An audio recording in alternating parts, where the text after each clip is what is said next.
Bonjour et bienvenue sur la chaîne YouTube Moment de grâce, gloire et louange à toi éternel Dieu pour ce nouveau jour que tu nous permets de voir. Avant d'entamer la prière d'aujourd'hui, j'aimerais partager avec vous quelques passages bibliques. En lisant la parole de Dieu, vous remarquerez qu'on nous dit souvent de veiller, ce qui signifie que nos yeux physiques et spirituels doivent être alertes et perceptifs à tout ce qui se passe. Le verset 15 de l'Apocalypse 16 dit, « Voici, je viens comme un voleur. Heureux celui qui veille et qui garde ses vêtements, de peur qu'il ne marche nu et qu'on ne voie sa honte. » Notez bien cela. Il y a une bénédiction à veiller, mais veiller pour quoi faire, me direz-vous?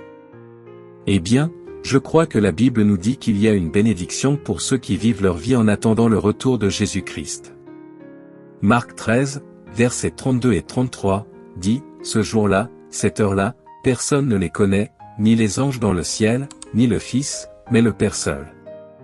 Prenez garde, veillez et priez, car vous ne savez pas quand ce jour viendra. » Le verset 6 de 1 Thessaloniciens 5 dit, « Ne dormons donc pas comme les autres, mais veillons et soyons sobres. » Le verset 7 de 1 Pierre 4 dit, « Mais la fin de toute chose est proche.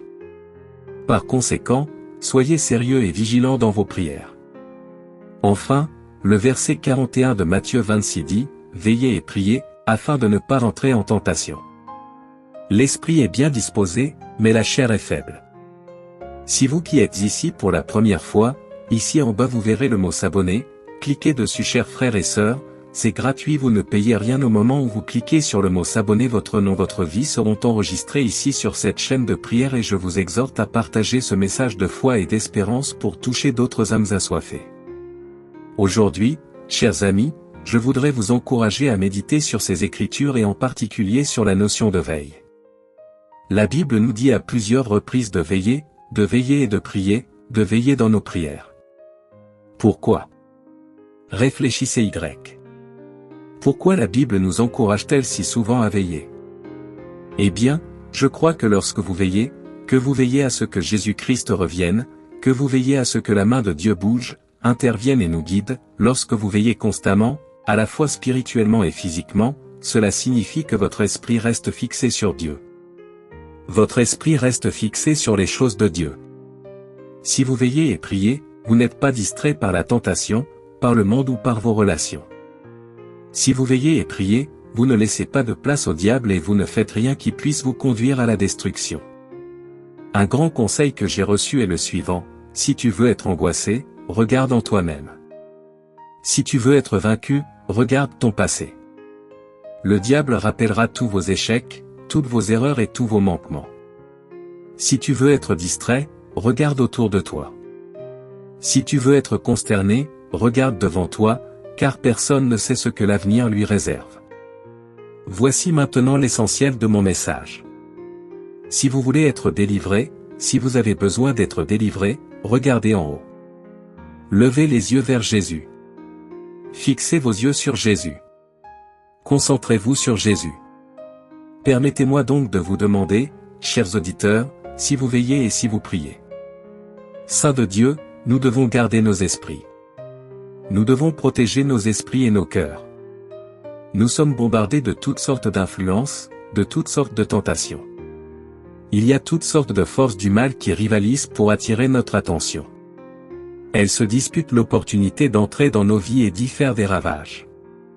Nous devons protéger nos cœurs, nos esprits, nos yeux et nos oreilles, car ce sont autant de portes d'entrée. Ce sont des portes d'entrée dans nos vies. Je crois que nous avons plus que jamais besoin du Saint-Esprit. Avec l'aide du Saint-Esprit, nous pouvons faire preuve de discernement. Nous pouvons identifier qu'il s'agit de quelque chose de trompeur. Avec l'aide du Saint-Esprit, nous pouvons discerner si quelque chose semble être de Dieu. Mais en réalité, elle glorifie d'autres choses. Ce sont d'autres choses qui ne sont pas de Dieu, comme le monde, l'orgueil et le plaisir. Nous avons besoin d'être guidés par le Saint-Esprit pour savoir comment naviguer dans cette vie tout en protégeant notre foi, notre joie et même notre état d'esprit. Je dis cela parce que nous devons être honnêtes et vrais. Tout ce qui passe à la télévision n'est pas bon pour notre âme. Tout ce que vous écoutez ne vous édifie pas. Toutes les personnes que vous rencontrez ne sont pas bonnes pour vous. La tromperie du diable consiste à nous attirer dans un faux sentiment de sécurité. Il veut que vous voyiez quelque chose de mauvais, mais que vous croyez qu'il s'agit d'un divertissement inoffensif. Le diable veut que vous voyiez quelque chose qui plante des graines de convoitise. Mais il veut que vous fassiez des compromis et que vous disiez que ce n'est qu'un film, que ce n'est pas réel. Eh bien, ce n'est peut-être qu'un film, mais il est certain qu'il plante des graines dans votre esprit. Satan veut que vous ouvriez la porte pour que l'esprit de peur entre dans votre vie. Il n'en parlera jamais ouvertement. Il n'appellera jamais cela de la peur. Il parlera plutôt d'une expérience de maison hantée dans un parc d'attractions. Cela peut paraître petit et insignifiant, mais c'est certainement une porte d'entrée. Nous avons donc besoin de l'Esprit Saint pour nous aider à discerner et à rester sur nos gardes. Chers saints, prions pour avoir le don du discernement. Le discernement spirituel est un don offert par le Seigneur pour vous conduire et vous guider. Il s'agit d'un don, d'un processus qui nous permet de distinguer la tromperie du diable de la vérité de Dieu. C'est pourquoi je crois que nous devons vraiment prier le Seigneur de nous accorder le discernement. Qu'il enlève les écailles de nos yeux. Qu'il nous révèle l'esprit qui se cache derrière les choses que nous regardons, la musique que nous entendons et les lieux que nous visitons. Que le Seigneur nous donne l'esprit de discernement, même lorsqu'il s'agit de personnes que nous laissons entrer dans notre vie. Notre prière devrait être que Dieu nous révèle qui est vraiment pour nous et qui a été planté par l'ennemi. Prions maintenant. Seigneur Jésus-Christ, nous avons besoin de toi dans nos vies. Nous avons besoin du Saint-Esprit dans nos vies. Nous avons besoin de direction, nous avons besoin de conseils, et nous avons certainement besoin de discernement. La Bible dit dans 1 Jean 4 verset 1, « Bien-aimés, n'ajoutez pas foi à tout esprit, mais éprouvez les esprits, pour savoir s'ils sont de Dieu.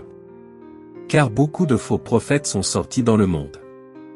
Seigneur, enseigne-moi à ne pas croire tous les esprits, mais par la direction du Saint-Esprit, aide-moi à éprouver chaque esprit.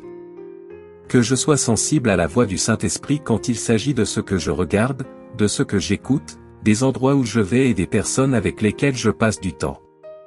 Je prie pour que le Saint-Esprit me révèle l'esprit qui se cache derrière les choses que je regarde, l'esprit qui se cache derrière la musique que j'écoute, et surtout l'esprit qui se cache derrière la personne et les gens que je côtoie. Qu'il m'aide à discerner s'il s'agit d'un esprit qui vient de Dieu ou si c'est le diable qui complote pour me détruire. Seigneur, j'ai besoin de discernement. J'en ai besoin concernant les personnes qui m'entourent.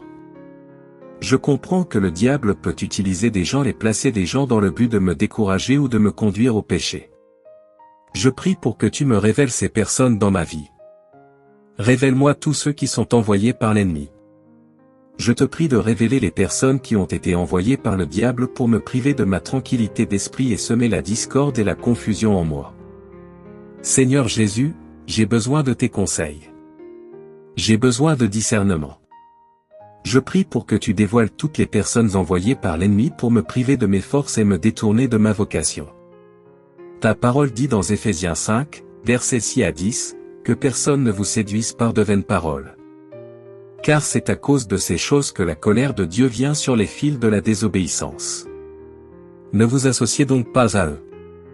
Car autrefois vous étiez ténèbres, mais maintenant vous êtes lumière dans le Seigneur. Marchez comme des enfants de lumière, car le fruit de la lumière se trouve dans tout ce qui est bon, juste et vrai, et efforcez-vous de discerner ce qui plaît au Seigneur. Seigneur, merci de m'avoir amené à la lumière. Je prie pour ne pas avoir de communion, d'amitié avec ceux qui sont dans les ténèbres.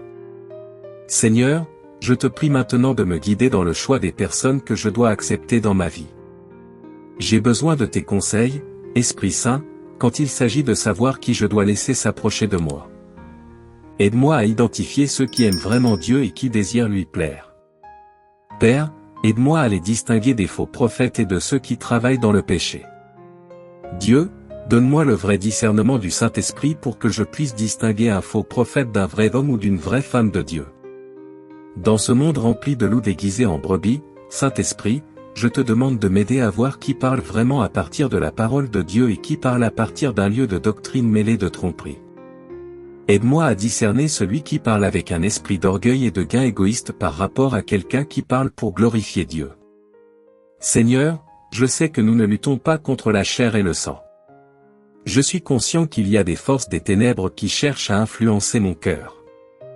Dès maintenant, je réprimande ces forces du mal dans ma vie, au nom de Jésus. Je n'accueille que ta vérité, Roi Jésus. J'accueille ta lumière et ton esprit. C'est au nom de Jésus que je fais cette prière. Amen. Je viens comme un voleur. Heureux celui qui veille et garde ses vêtements, de peur qu'il ne marche nu et qu'on ne voie sa honte. Mais ce jour et cette heure, personne ne les connaît, ni les anges des cieux, ni le Fils, mais seulement le Père.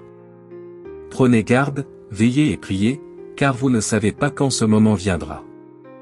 Ne dormons donc pas comme les autres, mais veillons et soyons sobres. Mais la fin de toute chose est proche. C'est pourquoi, soyez sérieux et vigilants dans vos prières.